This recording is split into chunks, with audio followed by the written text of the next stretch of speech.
Let me quickly tell what we have done so far. I have just put a table, okay, and in that one I'm just typing these things on the left hand side and I'm dragging and dropping controls on the right hand side. All I've done so far is that I've put two text boxes, one radio button list, one drop down list. Now I'm going to the next part is the checkbox list. Okay, all three will look the same with respect to the items. Okay, please note this is the radio button list. If I click on the small arrow mark here, you will get edit items and then you can give edit items. The one which you see on top, choose a data source, is that if this data, whatever you are giving, for example, the course. Okay, so what if these courses are all coming from a database? Then you can choose a data source and give that data source to be always bound to that particular control. And the same thing I'm going to do for the last one, the hobbies. So I'm going to just click on this and click on edit items. The same thing is what I did with all the other controls here also. So let me just click on edit items and let me add some hobbies here. So let me just put singing. Okay.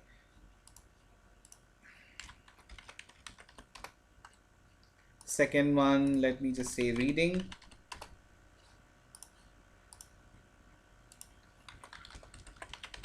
I'll just put 3, that's enough. Okay, you can keep adding more if you want. And some of you might ask that what if I want it in the horizontal manner, okay, not in the vertical way. If you want it like that also, there is option that will be properties. Let me just come to the properties later.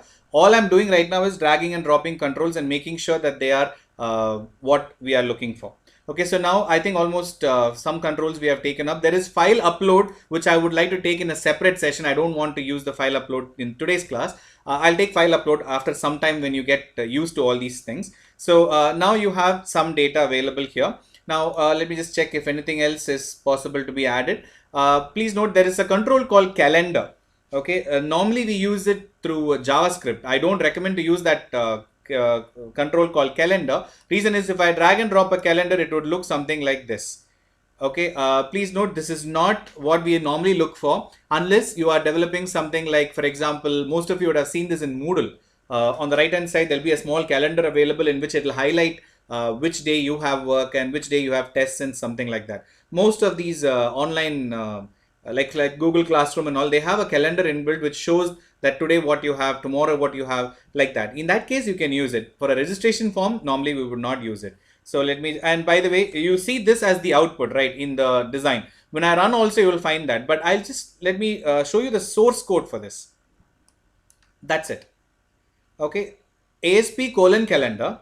And what you see in the design is this. The reason is because it is going to get parsed and this is a component. When I say component, please note every button, every word or every number which you have here is actually converted into a button. So a lot of buttons are there, lot of hyperlinks are there, because if you want next and next year or next month or something like that, all these things are converted into one component so that you call just the word calendar and this entire thing comes into picture. This is component. I hope you can get the idea of what is a component. I'm going to just show you some of the other controls. The first control which you have there is called add rotator. Okay, this is something which is very essential for people who are developing websites for generating income through ads. Okay, add rotator is a small control. If you drag and drop it, it will just a holder. And you need to give data. Like for example, most of you have seen that on the right side or the bottom of the page, there'll be one small block. In that block, advertisements will keep changing. Your website's content will be as it is, but the advertisement will be changing based on who's paying. Now, for example, today if Google is paying to put Google ads there, okay, next time I'd find somebody else is giving like Amazon can give you advertisements, okay, and let's say Byju's app, like that, a lot of other apps can come to you and they can, because ads are not permanent. Now I buy ads for, let's say, a month. I'll get the money for, let's say, putting my advertisement in your website for a month. I'll pay you this much. If this much clicks happens, this much. So that is an ad rotator, which means you need not keep on going and changing the code to change the advertisement, but rather that control will take care of it. It's an inbuilt control here. In other languages, you will have to download some JavaScript file and you'll have to sync it and all those things. Here it is just one control. And bulleted list is nothing but your unordered list. Okay, and button, checkbox, individual checkboxes. If you want to take up single checkboxes, this is a list of checkbox, drop down list. file upload, which I'll be taking in another class specially. Okay, hidden field is something which you use to pass data from one page to another without the user getting to know it. Hyperlink is ahref, that is hyperlink. Image, if you just drag and drop, it will just be a small place. Here you will have to give the what do you call the source where that image is getting that picture from. Okay, so that is one. And image button, a button which has image. Okay, normally buttons have text on it, like for example click here or submit, but if you would like to keep image itself as a button, image button. And then image map, it's downloading one entire image and then taking little bit pieces. I think you would have done that with icons, small icons. Okay, one full sheet will be downloaded and small parts will be taken. That's called image map. That's also available. Then you have label. Okay, now why do I need a label when I can just directly write the word here? Is because sometimes you would like to manipulate the word which is coming there. If you type it directly, that becomes HTML. I hope you can see that. Oh, sorry. Here, enter your name. I have typed it directly there, which means it becomes HTML tag. If it is HTML tag, you cannot manipulate it through C# easily. I'm not saying you can't do it. You can't do it easily. All right. So, but that is not recommended, right? So what if I convert this into a label? If it is a label, I can directly manipulate it from C# code. That is why that's the biggest difference between writing a normal HTML tag and an ASP tag. These ASP tags can be manipulated by your program in C#, but it cannot be done with HTML as easy as possible. Okay, so let's go back. And then what else is there? Then you have list box. Okay, these are all other things which we don't normally use now, because if you see earlier we had something called panel. We keep one div on top of the other. Okay, but now we don't do that. We keep divs and then we hide, and this is before jQuery and all came into picture. So I'll just take up a few more things like radio button list, table, text box, and wizard and XML. These are all standard controls. Okay, these are not the only controls. There are more controls. Okay, so these are standard ones. We'll use this to create a registration form. What else more we will take from a registration form? Maybe mobile number. That's also a text box which just takes numbers. Okay, I think these are the most famous ways in which we take data. We will make a full-fledged registration form later with data and all, with database and stuff. But then here, let me just stop with this and let me just say submit and reset. For that, again, I need buttons. So I'll be dragging and dropping two buttons. Okay, so I have submit and I have reset. Okay, or let me just put submit alone. So one button, that's enough. Okay, so I have these many controls here. Now let's go and what do you say? Let's do the properties of these controls now one by one. Starting with all these controls, I would like all these controls to be considered as a form control. Okay, that's a bootstrap class if you remember. Let me just choose all these controls by holding control down, and let me just choose these controls, all these controls, and let me go to its properties. Now when I've chosen all these controls, all the controls common property only will be shown, not a particular individual controls property. If you see the properties, very less properties are shown because these are all common properties of this particular controls what you have chosen. Now let me come back and let me just give the CSS class as form hyphen control. Okay, that's it. Let me just press enter, and I think it has taken up this style. Okay, form control normally fills the entire place what is available, so it is taken up. When you run, it will look a little bit different, guys. Don't think this is the this is how it will look. When it runs, it will look a little bit more differently. Okay, so anyway, I've done this. That's the first property which is common to all of them. Next thing, I'm going to go individual. So first control is the text box which holds let's say the name of the user. So let me go to the property, right click on property, or on the right hand side you'll have that thing called property. Okay, let me just hold it here. Let me hold this also so that the place is smaller. So you can see that you have some control here and you have properties on the left hand side. So I'll just take this up. Here CSS class I've already given this. The one which you see in bold are the ones which you have given and you have modified. If it is not bold, which means they are all by default properties. By default, whatever you give will be in normal font, but if it is bold, which means that you have given it. Okay, so let me first give, this is something which you have to give. System generated it for you. Let me just change it. I'll name it as txt name. which is where I take the name from the user. That's a very, very important property, ID, by which code will be calling this. Okay, just like how we did in Android. Next one is the CSS class. That's also done. Let me just go to the next one. Text mode. You can see that something called text mode is there. Now let me just open that and see what are the other modes available. I am not going to any other things right now. Later we'll go, but then see text mode. There are different types of text modes available there. I hope it's visible to you. Starting with single line, simple single line, which means you type, normally a name is enough for a single line. Next you have multi-line, which is nothing but text area. In HTML, you have input type equal to text and text area. But when it comes to .NET, it is text box. That the mode of the text box can be all these things like multi-line, password, color, date, datetime local you can ignore, but this is all HTML5's properties. Okay. Then you have email, month, a number, a range, a search, phone, time, URL, week. It's not it's not ideal to expect all these to work in all the browsers, guys. Now only I'm telling that it is it's a disclaimer. It doesn't mean that if you choose that, it will automatically make sure everything will work. Okay, it might work if you are working with ASP.NET, but please note, after choosing this, that control has to be converted back to HTML. Now just take for example, input type equal to email. Okay, if I give input type equal to email, it will work in only browsers which support HTML5.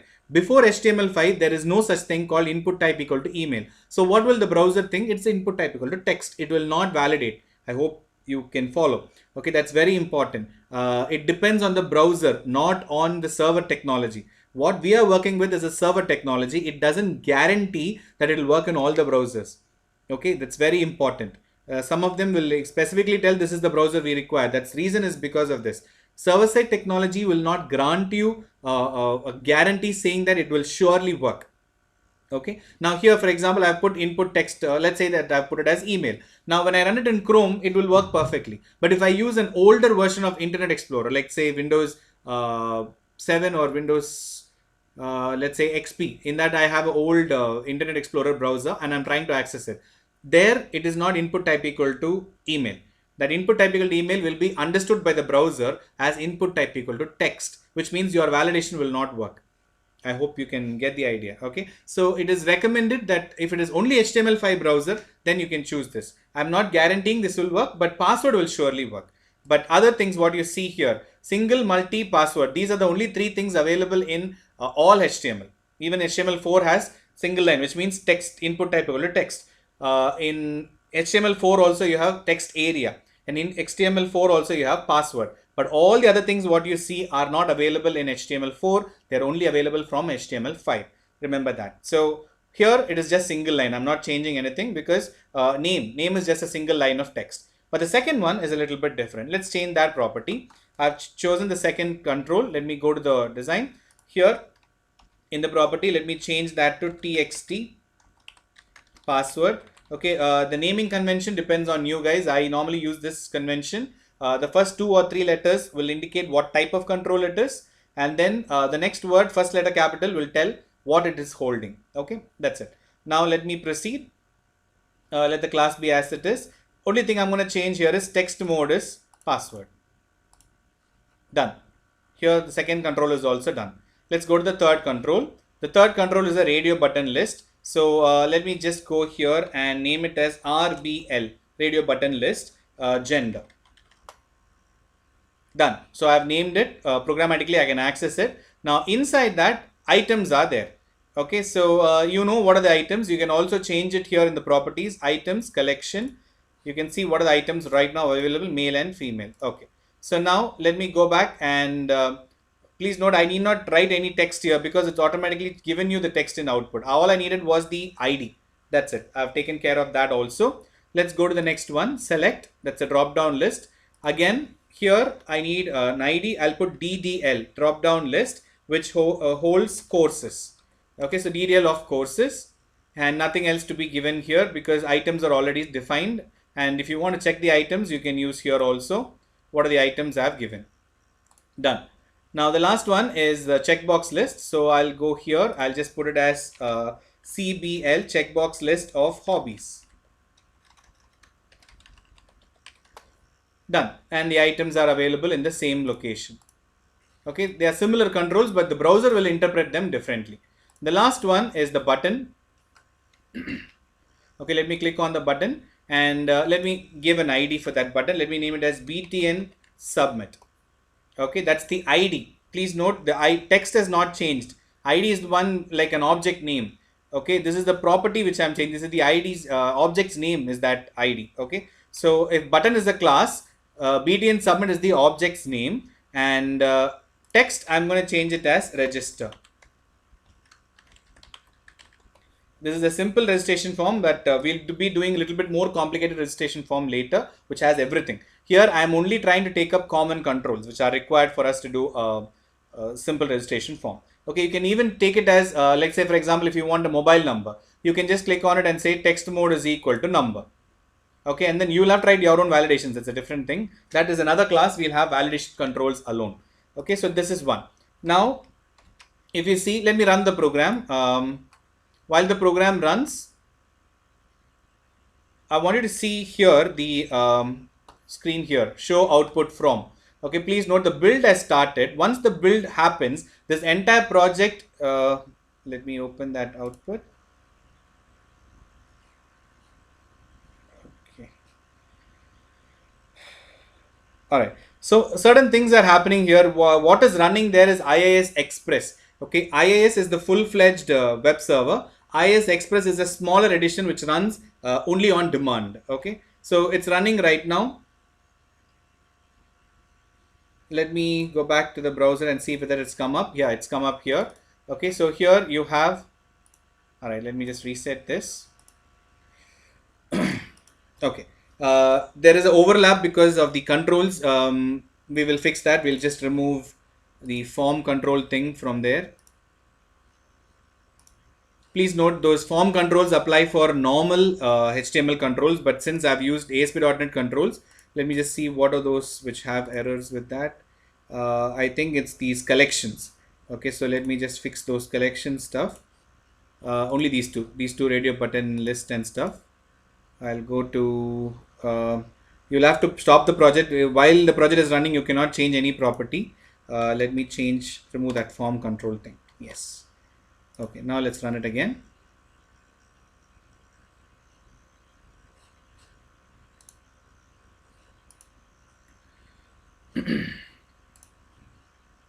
Okay, so you get something like this.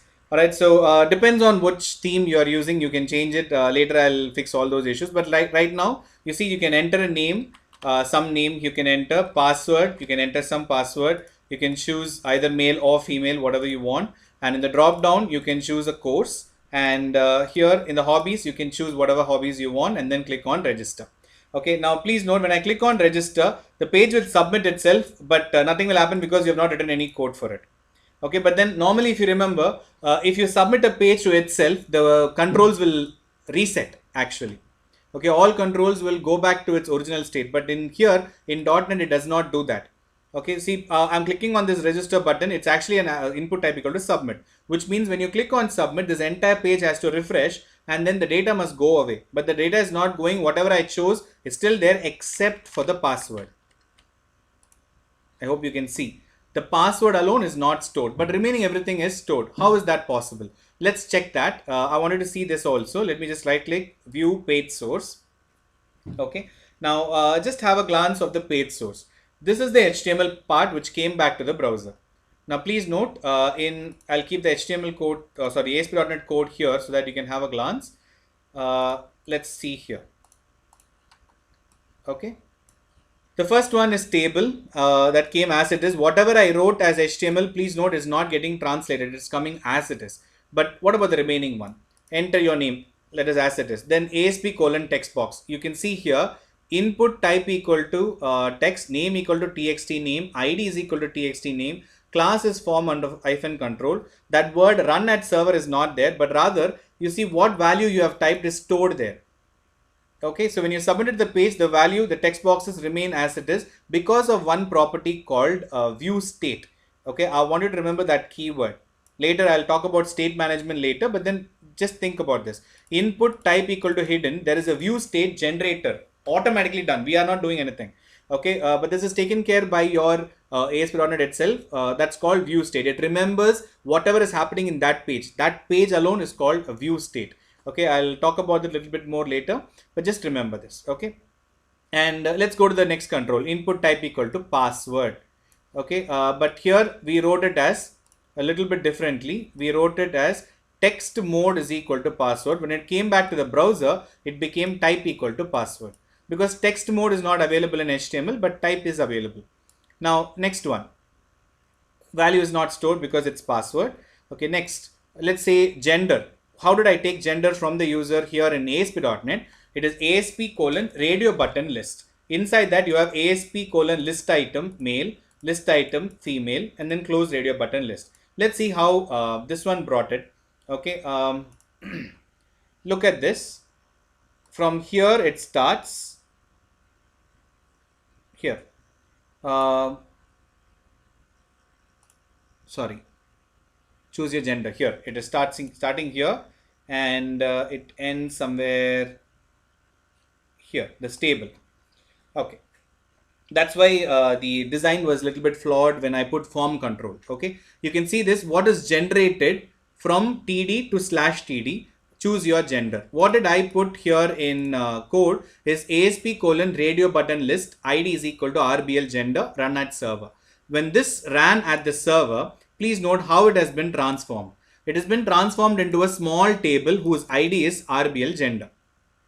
Okay, please note how it has changed it. And then input ID is equal to RBL gender underscore 1, RBL gender underscore 0 and underscore 1, type equal to radio, that is there, name is same, RBL gender, value is male, value is female.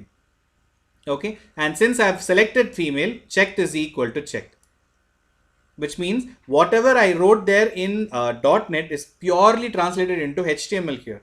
Right, this is the same thing which you will see here in checkbox list, table till /table. You have CBL hobbies, checkbox list of hobbies, input type equal to all are checked by the way, and then value is equal to singing, name equal to CBL hobbies, but then 0, 1 and 2. Index is also added to it. Okay, remember this. Now let's go to the drop down. In drop down, if you see how the code is written, okay, let me go to the drop down list here. ASP colon drop down list ID is equal to DDL courses run at server, and then list item. Same list items are used. When it comes back to the browser, it becomes select option is equal to something. Okay, value and this one is the same. All these things are coming, and you have selected MSC. So all these things are stored. Now, if I refresh it, all the selected thing will go away. This is how your page starts in the beginning. In the beginning, your page is something like this.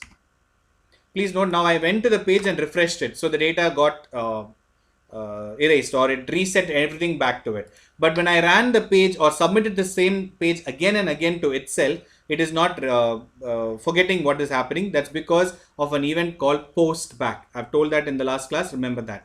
It's important. I'll come across that a little bit more later. But anyway, this is the idea.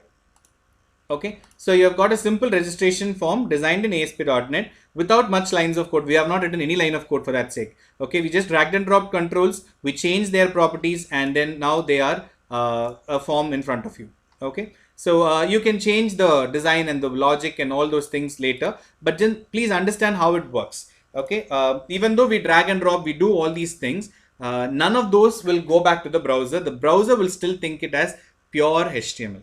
That's the target of all scripting languages. Whatever you write, when it goes back to the browser must give you as pure HTML, because browser only understands HTML, CSS and JavaScript. Okay, so now after this, let me just give you a small introduction into another concept. Okay, now please note what I'm doing right now is a simple registration form. Like this, you can add a lot of things. It can have like a cart page or a login page, whatever you have. Okay, when you are doing a website, normally I'm just talking about 90% of the websites would have this. They have something called header. Okay, when I say header, it's like the menu or their logo, and then they'll have a navigation bar, something like that on the top. At the bottom, they'll surely have that copyright ka thing. I hope you follow. Okay, so if I have a copyright thing, or maybe let's say all the small quick links and all available at the bottom of the page. So in PHP or PHP or JSP, wherever it is, how we would write is we write something called header.php, and then we'll write footer.php, and then we'll include them into those particular places. In .NET, you don't have to do that. Okay, let me show you how to do that in .NET. In .NET, we use a concept called master page. Okay, in this program, I am creating it. From the next program onwards, you need not create it because it will be already there in your template of the project. Okay, let me just do that. I'll go to Solution Explorer. I'll go to hello.asp and then just add a new item. Okay, and in the new item, I am looking for a master page. Okay, so let me just search and find if I have web forms master page. Okay, you can see something called web forms master page. I'm going to choose that master page, and I'll just name it as site. They have put site 1. I'll just put site.master and then click on add. Okay, don't get confused. Site.master is nothing but a HTML page like ASPX page. One thing is that it acts like the master page, which will be always available, and in between you can change the content whatever you want. Okay, let me show that. All right, so you have a master page here, which is also written in C#, and you have something called content placeholder.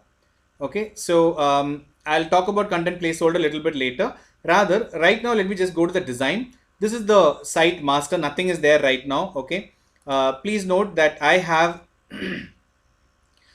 you have a simple HTML page. You are not supposed to use more than one HTML in one page, but HTML is not going to have any issues. But I'm just telling you, for example, this is a page which has HTML. Now, what about the CSS, JavaScript, all those things which I want to include? I can include it here. That's why you have another content placeholder here. You can just add all these things here and they will be called in every page of my website. Now, I'm going to create the same thing, what registration form I have with the master page. Let's do that. I'm going to go back to that default.aspx and let me go to the source. I'll just cut that HTML link. Okay, so the bootstrap part, I'll just cut it from there and put it in site.master. Okay, and here in the title, please note the title is something of the entire thing. Okay, this title will not change if you put it in master page. Okay, right now let me just put it as ASP.NET demo. Okay, that's all. And here, if you see the design, you have nothing here right now. I am going to add something here. Okay, so for example, here, if I can put something here and I can call that something whenever I require. Let me show you that. Okay, but please note, you cannot create a simple web form. Whenever I created a web form, it will ask you one more thing. If you have noticed that, let me just show you. Add new item, and let me click on web. Okay, in web you have web forms. I hope you can see there are two types of web forms. One is an empty web form. Second one is a web form with the master page. Okay, what do you mean by an empty web form and what is with the master page? If you have a master page, it already has the header and footer inside it. Okay, now what you will be adding will be a content in between the master page. That is the second template. But if you remember how I created the default.aspx is just a web form, which means I cannot use master page there. Okay, so I'm going to create one more just to demonstrate that. So let's come back. Let me go to the site.master, and here I would like to add something. Okay, so let me just add content. Let's say hello. This is a master page. You can also put a navigation bar or something like that. Whatever you want to put, you can put that there. Okay, so let me just put that and go to the design. You see something there. Okay, now let me create another page with master page. So let me just add a new item, a web form with the master page. Okay, I am just going to name it as test.aspx. When you do that, since you told with the master page, it will choose. It will tell you to choose the master page, which by the way, one site can have any number of master pages. Like for example, admin login will have a different master page. User login can have a different master page. So that's why it's asking you which master page. So since I have only one, I'm going to choose that and click on OK. Okay. Now let me zoom out. Let's go back to design. Okay.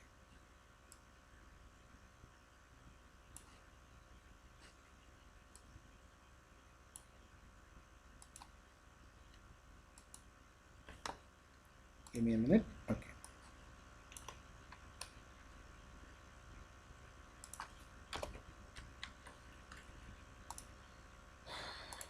All right.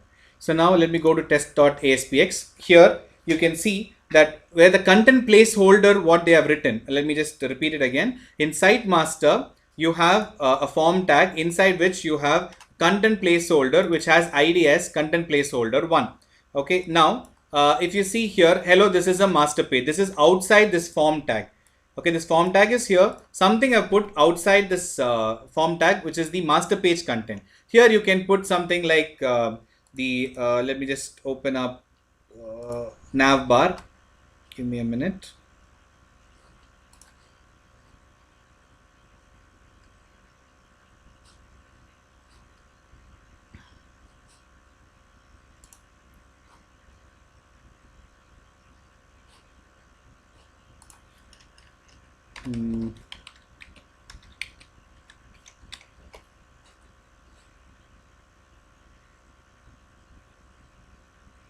Something which comes always on the top, you can just put it there. Let me just take the default one and let me just get the code for this. And I'll put that code here. Okay, the nav bar code which I copied, I just put it there. Right now it will not be proper, guys. Please note that what you see here is just a preview. It is not the actual one. Okay, let me just run and show you how it will come back in the browser. Do not take this as the output. This will not be how it will be displayed to the user.